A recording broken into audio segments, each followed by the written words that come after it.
Tayo dito, 2 piraso, may isang patatas tayo dito at may cornstarch tayo dito. Ito lang 3 ingredients ang gagamitin natin. Let's go. Ngayon babaltan natin ang ating patatas.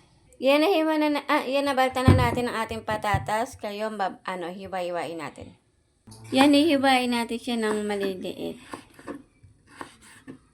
Maninipis. Pahaba. Yan, tapos na natin siyang hiwain ng maninipis at kaya lang kahaba ang hiniwa natin. Ngayon, sinali natin siya sa lagayan. Babatihan natin siya ng itlog. 2 itlog ang babatihin natin.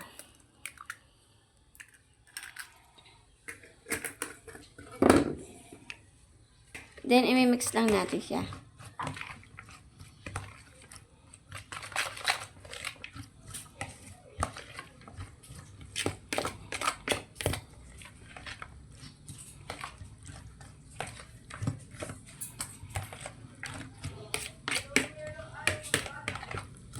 Lagyan natin siya ng cornstarch.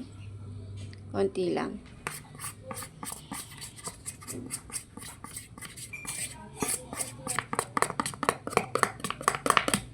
Lagyan din natin siya ng konti lang na tubig. Konting-konti lang.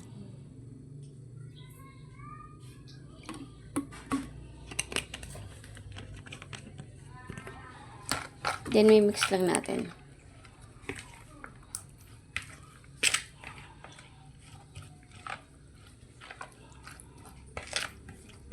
Ngayon, maglalagay tayo ng mantika sa kawali.